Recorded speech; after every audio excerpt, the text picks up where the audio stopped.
사무엘상 23장 6절로 14절 말씀을 한 절씩 교독하고 마지막 절은 함께 읽겠습니다. 제가 6절을 먼저 읽습니다. 아히멜렉의 아들 아비아달이 그일라 다윗에게로 도망할 때 손에 에봇을 가지고 내려왔더라.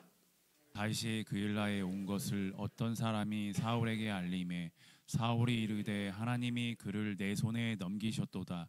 그가 문과 문 빗장에 있는 성읍에 들어갔으니 갇혔도다. 사울이 모든 백성을 군사로 불러 모으고 그일라로 내려가서 다윗과 그의 사람들을 애워싸려 하더니 다윗은 사울이 자기를 해하려 하는 음모를 알고 제사장 아비아달에게 이르되 에봇을 이리로 가져오라 하고 다윗이 이르되 이스라엘 하나님 여호와여 사울이 나 때문에 이 성읍을 멸하려고 그일라로 내려오기를 꾀한다 함을 주의 종이 분명히 들었나이다. 그일라 사람들이 나를 그의 손에 넘기겠나이까? 주의 종이 들은 대로 사울이 내려오겠나이까?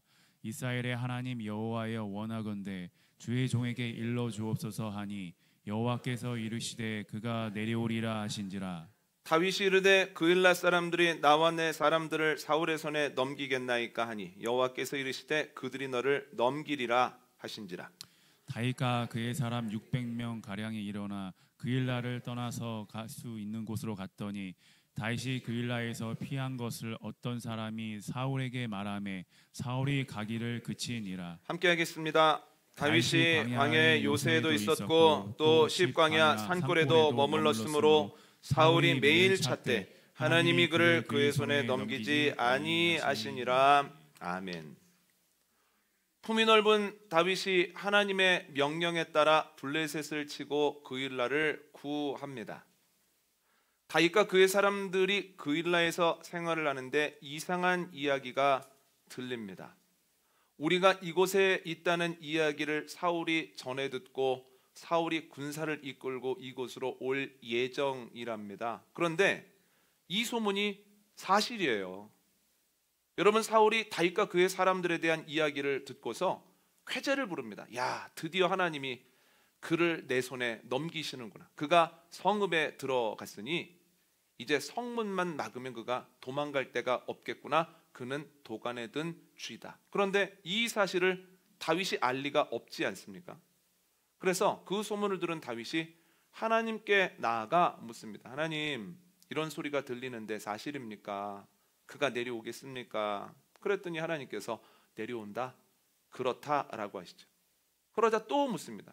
그러면 하나님, 사울이 내려왔을 때 그일라 사람들이 나를 지켜주겠습니까? 나를 그의 손에 넘기겠습니까? 그랬더니 그의 손에 넘길 것이다, 이렇게 말씀하시죠. 그 이야기를 듣고 다윗과 그의 사람들이 그일라를 떠나서 여기저기 배회하기 시작했다라고 하는 겁니다. 사울이 다윗 떠났다는 이 이야기를 듣고서 그일라로 내려오지는 않았습니다만 다윗과 그의 사람들을 잡기 위해서 사람들을 모집해서 매일매일 따라다녔다라고 오늘 본문이 나오는데요. 그럼에도 불구하고 사울 왕의 뜻대로는 되지 않았습니다.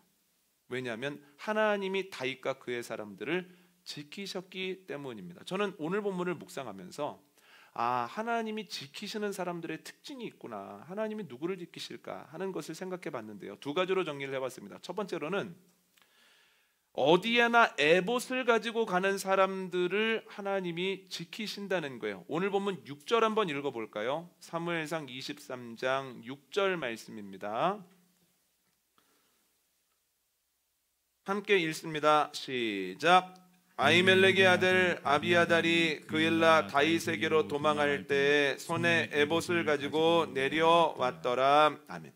사울이 아히멜렉과 놉 땅의 제사장들 그리고 놉 땅의 모든 사람을 죽입니다. 아주 급박한 상황 속에서 아히멜렉의 아들이었던 아비아달이 목숨을 구하기 위해서 서둘러 다윗에게 도망합니다. 그런데 그 급박한 상황 속에서도 그가 손에 에봇을 들고 갔다는 거예요. 여러분, 에봇이 얼마나 귀중한 것이기에 목숨이 경각에 달린 그 순간에도 잊지 않고 손에 들고 갔을까요? 한번 찾아볼까요? 출애굽기 28장입니다. 출애굽기 28장 3절과 4절 말씀입니다.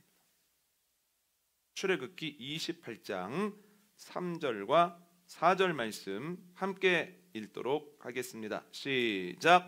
너는 무릇 마음에 지혜 있는 모든 자 곧 내가 지혜로운 영으로 채운 자들에게 말하여 아론의 옷을 지어 그를 거룩하게 하여 내게 제사장 직분을 행하게 하라.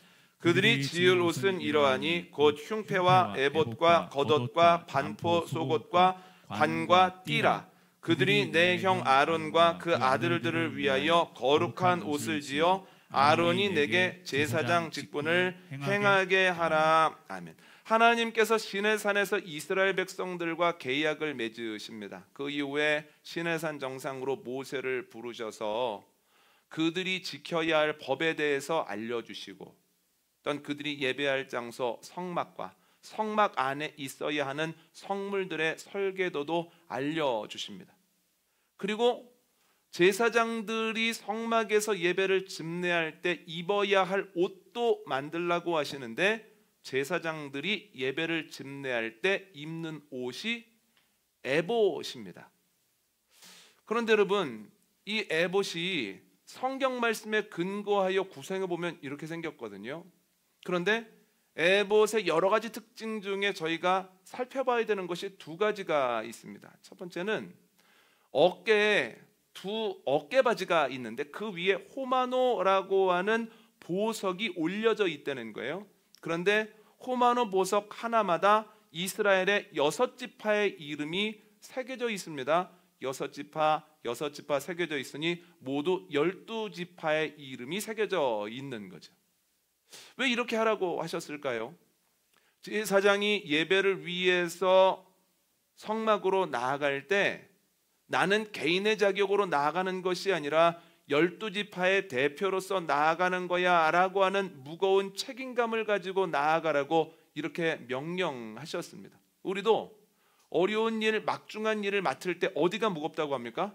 어깨가 무겁다라고 하죠. 그래서 제사장의 사역을 감당할 때 무거운 책임감을 느껴라. 너는 개인이 아니다. 더 성결하게, 더 거룩하게, 더 정성스럽게 해라 라고 하나님이 말씀하신 겁니다. 두 번째는 그 가슴에 흉패가 있는데 흉패에 12개의 보석이 달렸습니다. 이것은 화려함을 위한 것이 아니라는 거예요. 보석 하나하나가 이스라엘의 하나하나의 지파를 뜻한다라고 하는 거예요. 이건 왜 이렇게 하라고 하셨을까요? 하나님께 제사를 위해 나아갈 때 습관적으로 나아가지 말고 하던 대로 하지 말고 이스라엘의 12지파를 마음속에 품고 온 힘을 다하여 나아가라고 하는 마음으로 이렇게 명령하셨죠. 그래서 제사장들은 제사를 드리러 갈 때마다 에봇을 입고 하나님 앞에서 거룩한 일들을 행했습니다. 그러므로 에봇이라고 하는 것은 제사장을 뜻하고 또한 예배를 뜻한다라고 하는 겁니다. 그러므로 아비아달이 모든 가족이 죽은 그 대환란 속에서도 그 급박한 상황 속에서도 손에 있지 않고 에봇을 들고 갔다라고 하는 것은 그 어려운 상황 속에서 아비아달이 하나님이 자신의 집안과 자신에게 주신 그 사명, 그로 인한 제사장이라고 하는 정체성을 어렵고 힘든 상황 속에서도 잊지 않았다는 거예요. 놔버리지 않았다라고 하는 겁니다. 그래서 에봇을 손에 들고 갔다라고 하는 건 굉장히 중요한 의미를 가집니다. 그런데 그때만 가지고 간 것이 아니라 그는 정체성을 잊지 않았기 때문에 끊임없이 다윗과 함께하면서도 제사장으로서의 역할을 감당한다는 거예요.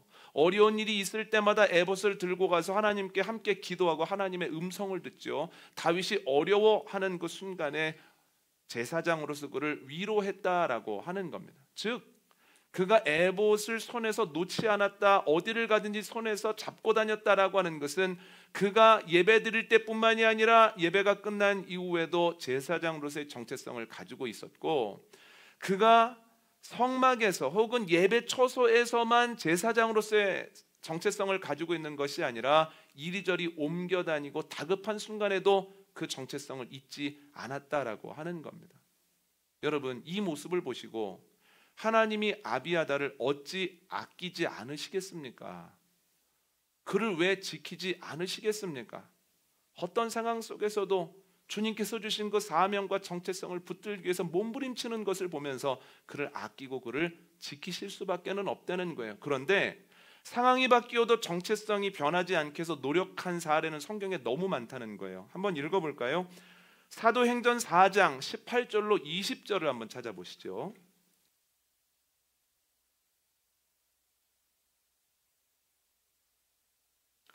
사도행전 4장 18절로 20절 말씀입니다. 한 목소리로 함께 읽겠습니다. 시작. 그들을 불러 경고하여 도무지 예수의 이름으로 말하지도 말고 가르치지도 말라 하니 베드로와 요한이 대답하여 이르되 하나님 앞에서 너희의 말을 듣는 것이 하나님의 말씀을 듣는 것보다 옳은가 판단하라. 우리는 보고 들은 것을 말하지 아니할 수 없다 하니. 아멘. 베드로와 요한이 70명의 공회원 앞에 서 있습니다. 사람들은 베드로를 비롯한 사도들이 예수님이 부활했다고 거짓말을 하면서 유대교를 어지럽히고 있다라고 확신했기 때문에 그들의 눈에 굉장한 불편함과 날카로움이 있습니다. 그런데 그들이 함부로 베드로와 요한에게 행하지 못하는 것은 베드로와 요한이 예수님의 이름으로 기도했을 때 내가 안진뱅이였다가 일어났다라고 말하는 그 증인이 그 앞에 있기 때문이에요. 그래서 어떻게 할까 하다가 이렇게 베드로와 요한에게 이야기를 합니다. 우리가 놔줄 터이니 조건이 있다. 앞으로는 예수님의 이름으로 가르치지도 말고 말하지도 말아라. 그럼 내가 너희를 놔주겠다. 그랬더니 베드로와 요한이 한 목소리로 이렇게 말을 합니다. 우리가 하나님의 말씀을 듣는 것과 당신들의 말을 듣는 것 중에 어떤 것이 옳은지 한번 생각해봐라. 우리는 예수 그리스도와 함께 보고 들은 것을 전하지 않을 도리가 없다. 우리는 계속해서 전할 거다. 이렇게 너희가 우리를 차갑게 쳐다봐도 때로 매질을 해도 때로 가둘지라도 우리는 계속해서 예수님께서 우리에게 맡기신 이 일을 하는 증인으로서의 삶을 살아갈 거다라고 이야기를 하죠. 여러분, 복음을 전할 때 베드로와 요한과 사도들을 따뜻하게 바라보는 사람들이 있죠. 그러나 공연들처럼 날카롭게 바라보는 사람, 서슬퍼러게 바라보는 사람도 있습니다. 그러나 그들의 정체성은 변하지 않았다는 거예요. 나를 따뜻하게 받아들이고 내 말 한마디 한마디를 복음으로 받아들이는 사람들 앞에서도 나는 주님께 사명을 받은 증인이었지만, 그러나 나를 서슬퍼런 눈으로 바라보는 이에게도 나는 여전히 증인이었다라고 하는 거죠. 여러분, 어떠한 상황 속에서도 내가 받은 사명과 나의 정체성이 무엇인지를 잊지 않는 베드로와 요한과 사도들을 왜 하나님이 아끼지 않으시겠습니까? 왜 그들을 지키지 않으시겠습니까? 아끼고 지키실 수밖에 없다는 거예요. 그런데 여러분, 또 그들만 그랬던 건 아닙니다. 사례 하나만 더 볼까요? 사도행전 16장 22절로 25절입니다. 사도행전 16장 22절로 25절입니다.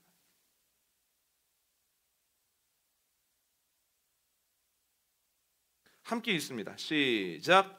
무리가 일제히 일어나 고발하니 상관들이 옷을 찢어 벗기고 매로 치라 하여 많이 친 후에 옥에 가두고 간수에게 명하여 든든히 지키라 하니 그가 이러한 명령을 받아 그들을 깊은 옥에 가두고 그 발을 착고에 든든히 채웠더니 한밤중에 바울과 실라가 기도하고 하나님을 찬송하며 죄수들이 듣더라. 아멘.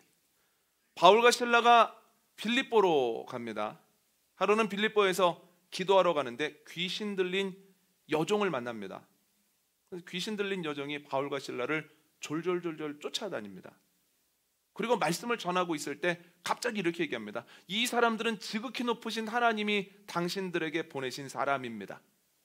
그들은 여러분들에게 구원의 길을 선포하고 있습니다. 맞는 얘기입니까? 틀리는 얘기입니까? 맞는 얘기죠. 지극히 높으신 하나님이 바울과 실라를 빌립보까지 보내신 것 아닙니까? 그런데 문제가 뭐냐면 시도 때도 없이 그 말을 한다는 거예요. 여러분, 설교를 할 때 말씀을 들으시고 아멘으로 화답을 하시면 설교할 때 힘이 납니다. 그런데 마음판에 새기시면서도 반응을 하지 않으시면 설교할 때 힘이 듭니다. 그럼 어떻게 되겠습니까? 아멘으로 화답을 해야 되겠죠?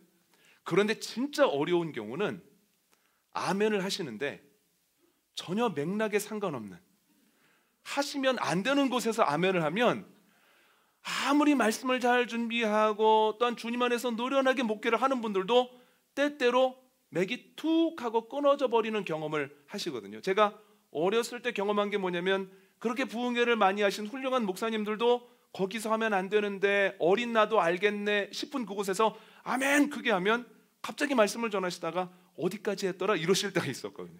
그러니까 바울이 겪는 어려움이 그런 거였던 것 같아요. 맞는 말이기는 한데 말씀을 전하는데 갑자기 일어나서, 이들은 지극히 높으신 하나님이 보내신 아주 놀라운 사람들입니다. 그들은 구원을 전하고 있습니다.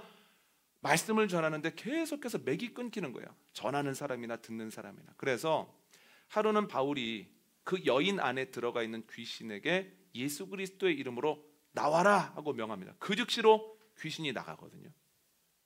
여인이 건강해졌습니다. 참 좋은 일이죠. 그런데 참 안타까운 것은 그 여인이 점을 쳐서 돈을 벌 때 그것을 가지고 갔던 주인들이 자신의 이익이 사라지자 바울과 실라를 미워하기 시작하는 거예요.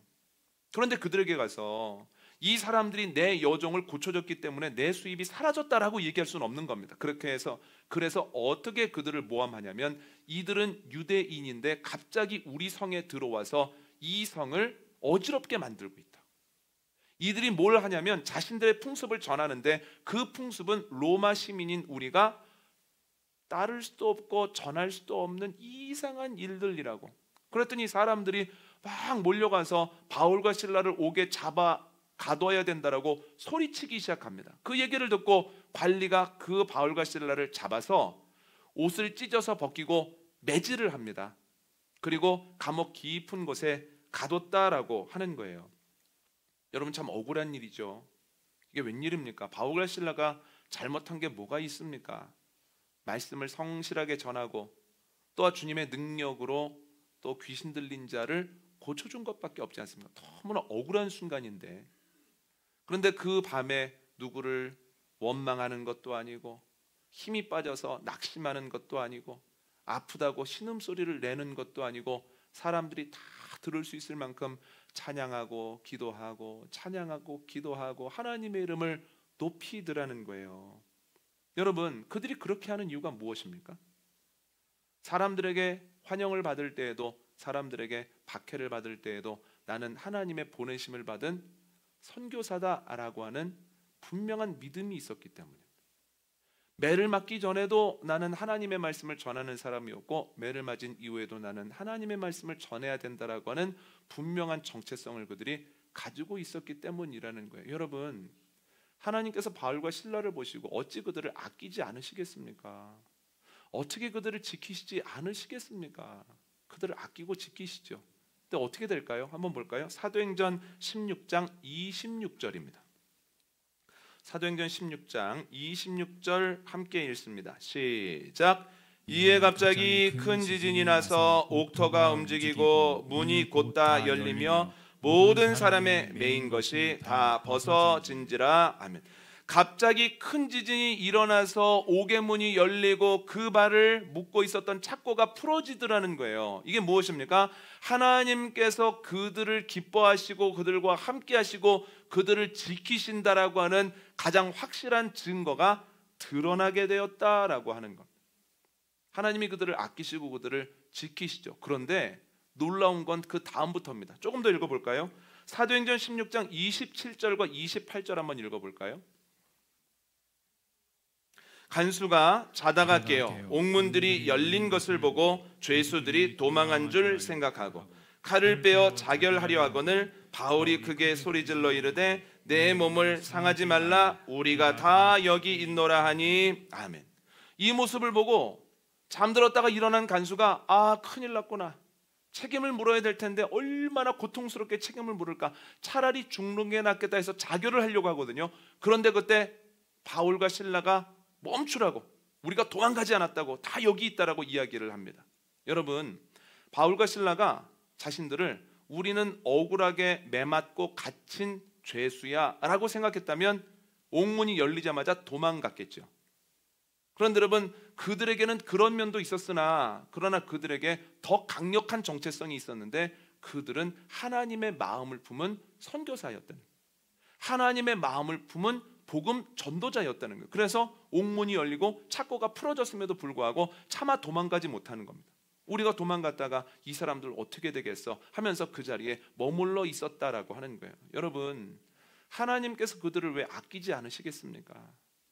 하나님께서 그들을 왜 지키지 않으시겠습니까?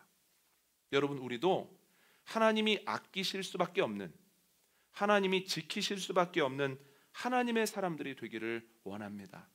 아비아달이 다윗에게 갈 때 손에 에봇을 들고 갔던 것처럼 우리도 이제 예배를 마치고 삶의 자리로, 일상의 자리로 나아갈 텐데 우리의 손에 에봇을 들고 가는, 나는 하나님의 사람이야, 나는 하나님께서 삶의 자리에 파송한 사람이야, 분명한 하나님의 자녀와 하나님의 백성으로서의 정체성을 가지고 나아가는 저와 여러분 되어주시기를 원합니다.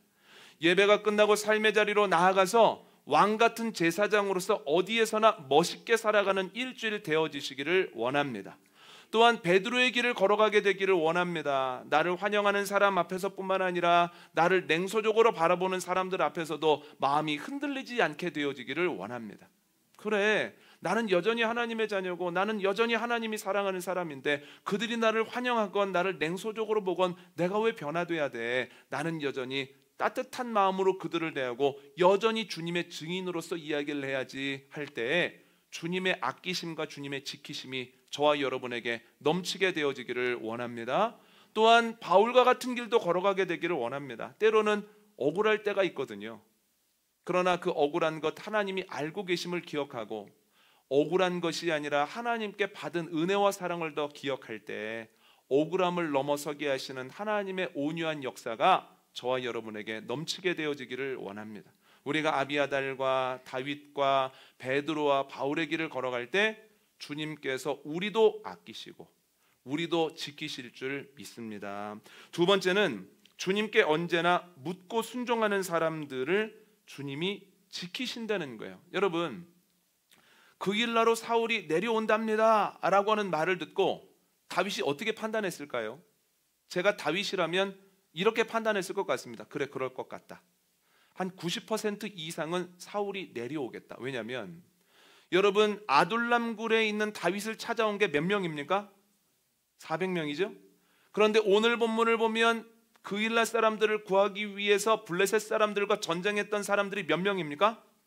600명입니다. 이미 400명에서 600명으로 200명이나 늘었습니다. 여러분, 이스라엘처럼 좁은 땅덩어리에서 600명이 되는 군사가 이동을 해서 블레셋 사람들과 전투를 해서 그일라를 지켰는데 그 소문이 사울에게 들어가겠습니까? 안 들어가겠습니까? 당연히 들어가죠. 그러니까 그런 소문을 들었을 때 그래, 당연해, 시간의 문제지, 그럴 줄 알았어, 이런 판단을 했을 것 같아요. 그래서 하나님께 물어보면서도 하나님께서 온다고 하시겠다 이랬을 것 같은데 그 다음이 문제입니다. 그럼 사울이 내려왔을 때 그일라 사람들은 어떤 행동을 할까? 제가 다윗이었어도 굉장히 고민을 많이 했을 것 같은데 다윗은 블레셋을 쳐서 그일라 사람들을 구했습니다. 그럼 다윗에게 은혜를 받았으니 의리를 지키겠지.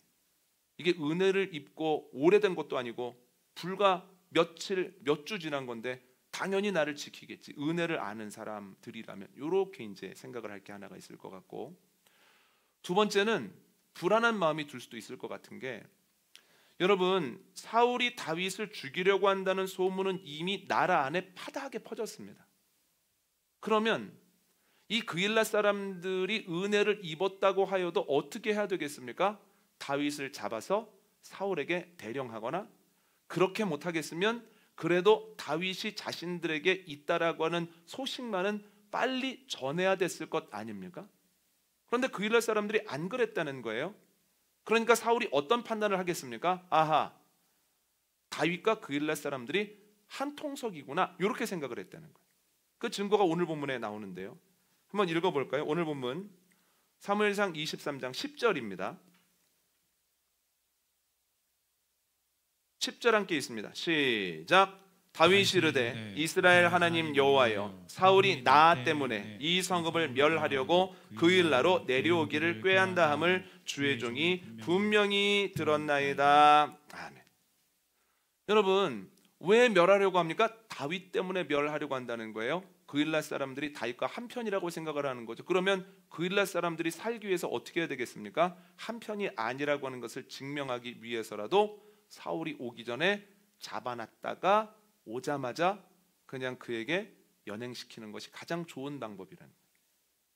그래도 사람인데 은혜를 알겠지 하는 마음. 아니야, 자기가 살려면 은혜 그런 거 신경 안 쓸 거야 하는 마음. 이 두 마음이 계속해서 판단을 흐리지 않겠습니까? 그런데 이게 어떻게 될까? 판단이 흐릴 때 다윗이 어떻게 하는지를 한번 보시죠. 오늘 본문 11절 앞부분 한번 읽어볼까요? 사무엘상 23장 11절 앞부분을 읽습니다. 시작. 그일랏 사람들이 나를 그의 손에 넘기겠나이까? 주의 종이 들은 대로 사울이 내려오겠나이까? 아멘. 12절 앞부분도 있습니다. 시작.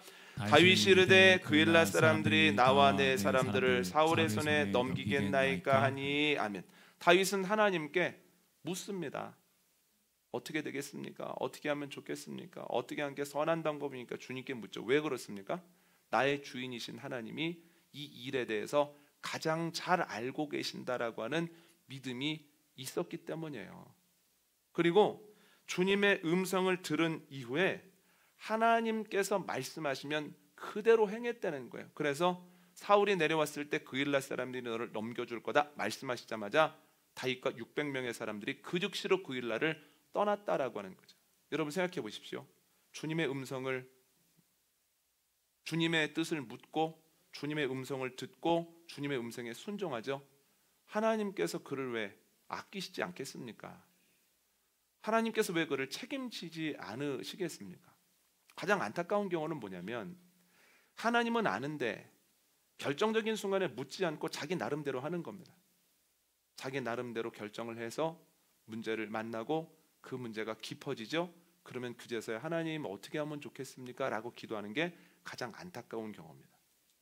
그 사례가 창세기 12장에 나옵니다. 아브라함이 그랬거든요.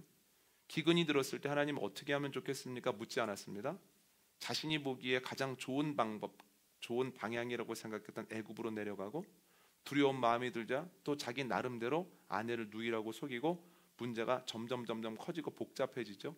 그런데 그때는 믿음이 적어서 하나님께 나아가 기도도 못했다는 거예요. 이게 제일 안타까운 경우입니다. 본인이 미리 선택하고 어려운 결과가 왔을 때 하나님이 책임져 주셔야 되는 경우거든요. 롯도 그랬죠. 롯이 어떻습니까? 내가 어디로 가야 될까? 아브라함과 헤어지는데 어떤 방향으로 가야 될까? 자기가 보기에 하나님의 동산 같은 곳을 찾아서 갑니다. 하나님께 물어봐야죠. 저기가 하나님이 원하시는 곳입니까? 하나님의 동산입니까? 물어봐야 되는데 그냥 나름대로 저기가 하나님의 동산 같다고 해서 가죠. 그랬다가 문제가 나죠. 그래서 하나님께서 아브라함을 통해서 롯을 구해주셨다는, 이게 제일 안타까운 경우입니다. 여러분, 다윗을 비롯한 수많은 신앙의 선배들이 했던 게 뭐냐면 어려운 중에도 주님께 귀를 기울이고 또는 주님의 음성을 그 상황 속에서도 명확하게 듣고 주님께서 말씀하시면 온전하게 순종했다는 거예요. 그래서 하나님께서 그들을 아끼실 수밖에 없고 그들을 책임지실 수밖에 없다는 거죠.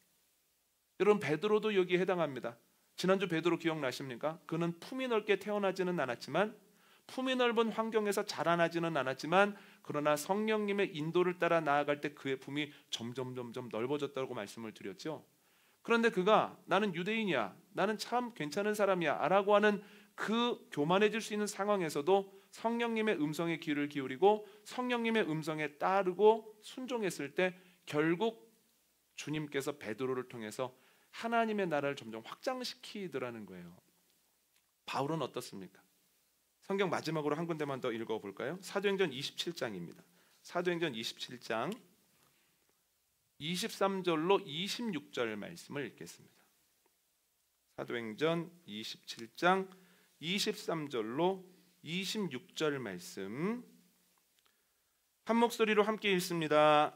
시작. 내가 속한 바 곧 내가 섬기는 하나님의 사자가 어젯밤에 내 곁에 서서 말하되 바울아 두려워하지 말라. 내가 가이사 앞에 서야 하겠고 또 하나님께서 너와 함께 항의하는 자를 다 내게 주셨다 하였으니 그러므로 여러분 안심하라. 나는 내게 말씀하신 그대로 되리라고 하나님을 믿노라.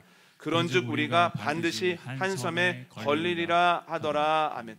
바울이 타고 가던 배가 광풍을 만나서 배는 깨어지고 며칠째 어둠 속에서 이리저리 밀려다닙니다. 그리고 바람 소리가 여전합니다. 그러면 바람 소리에 눌려서 아무것도 못할 것 같은데 바울이 마지막으로 한 게 뭐냐면 바람 속에서도 주님의 음성을 구하는 겁니다.